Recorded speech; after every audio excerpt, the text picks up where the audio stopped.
What's happening, people? I hope you're all well. So, a boxing report, just catching up on a couple of fights. And the first one I'll start with is Peter Kadiru versus Marco Antonio Aumada. And Peter Kadiru going into the fight unbeaten, and a heavyweight prospect who actually beat Daniel Dubois in the amateurs, and he got knocked out in the first round against this journeyman. This journeyman, he has a record of, let me just have a look at his record here, just quickly flip up the box rec. A record of 23 wins and 11 losses. So really that was a fight that Peter Kadiru should have been expecting to win. He got in there, got himself knocked out, and he actually, the first knockdown, I think he blocked it, but it went through the guard, and then he continued to get hit with a barrage of punches, and then went down again, and the ref waved it off. So Peter Kadiru is going to have to come back from that. I think they were trying to get like a more offensive style from Kadiru, because Kadiru is naturally not really a puncher, more of a back foot technical guy, and they're trying to get him to fight on the front foot a bit more. And this is why people got to fight their own fight. Stick to what people are good at, because he tried to come forward in this fight against this journeyman, and this journeyman, 24 wins, 19 KOs in those 24 wins, suggests that there is a bit of power there. Maybe should have been a bit respectful of his power, and just stick to what he knows, which is boxing. If he's a back foot fighter, then fight on the back foot, because otherwise you're going to get yourself beat, and that's what happened here. Sonny Bill Williams versus Mark Hunt. Mark Hunt actually knocked him out. Mark Hunt hasn't actually won. Obviously he's a UFC fighter, but with regards to professional boxing, I don't think he actually had won a fight going into this fight. So he gets his first win against a guy called Sonny Bill Williams. If I just flip this one up, let's get out the box rec for Mark Hunt. Mark Hunt was always a puncher, a good puncher. So he caught Sonny Bill Williams with a huge right hand, and then that wobbled him, and the ref jumped in and stopped it. I thought maybe the ref could have given him a standing count or whatever, or not stopped it so quickly, because I don't think Sonny Bill Williams was like fully knocked out or anything like that. But the ref did stop it, and Mark Hunt gets his first win as a professional boxer, and he's 48 years old, so well done to him for that. Zhan Kossobutskiy unbeaten heavyweight versus Hussein Muhamed, who was also unbeaten going into the fight. Kossobutskiy got the third round knockout. He kept hitting him to the body, and Muhamed did not like it. He kept getting hit to the body. He went down multiple times in the fight, and eventually he got hit. It could have been back of the head, to be honest with you. And it got waved off, but he was down and he wasn't getting up. It could have been back of the head. I'd need to watch it again. And Kossobutskiy, he moves on. Who's he going to fight? This guy's now, he's worked through some level, because this was an unbeaten prospect, so this is a different type of challenge. Get this guy's box rec up as well. Kossobutskiy. Kossobutskiy box rec. Let's have a look at this guy. I know he beat Kamil Sokolowski. I know he beat Jerry Dueco. So he's beat Johan Dubois. So, and he's now 19-0 with 18 knockouts. So he's quite, he looks quite impressive to me. Southpaw, good technical skill. Clearly there's some power there. I mean, a lot of heavyweights don't stop Kamil Sokolowski. So you got Kamil Sokolowski out of there. So he looks like he's doing what he's supposed to be doing at the minute. So maybe now it's time to step him up, maybe to the level of Kevin.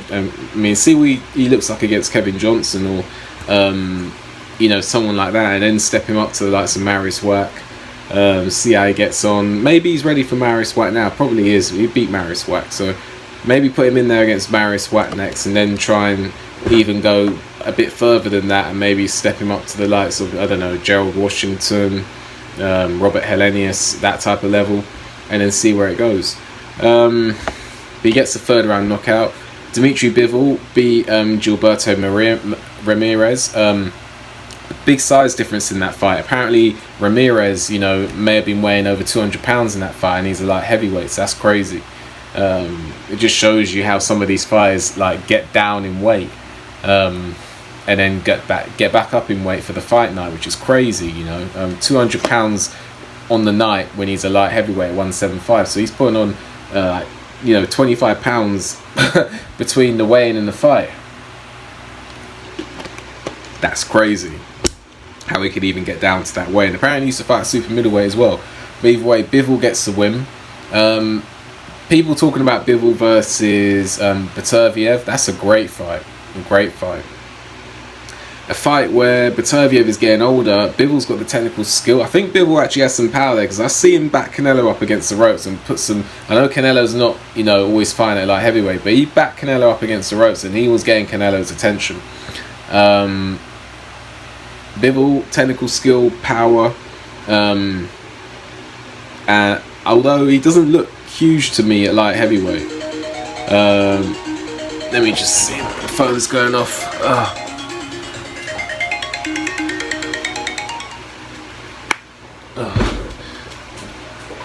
So, you know, he's got the skill, he's got the power, but he doesn't look too big to me at light heavyweight, and I wonder how he handles the power of the hard-hitting Beterbiev. That's what I wonder.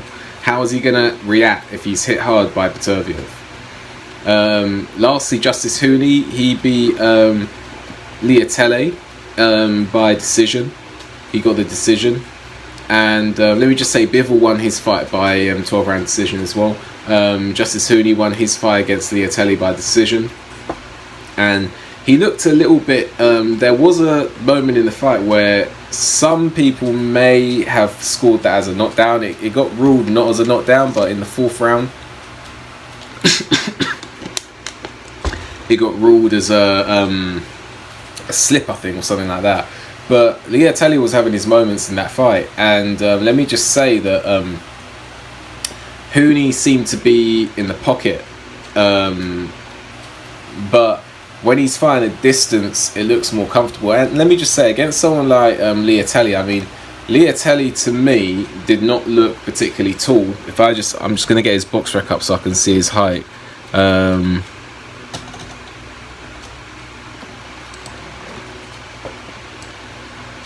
So Justis Huni 6'4", and Leutele, for some reason that didn't load. Let me try load that again.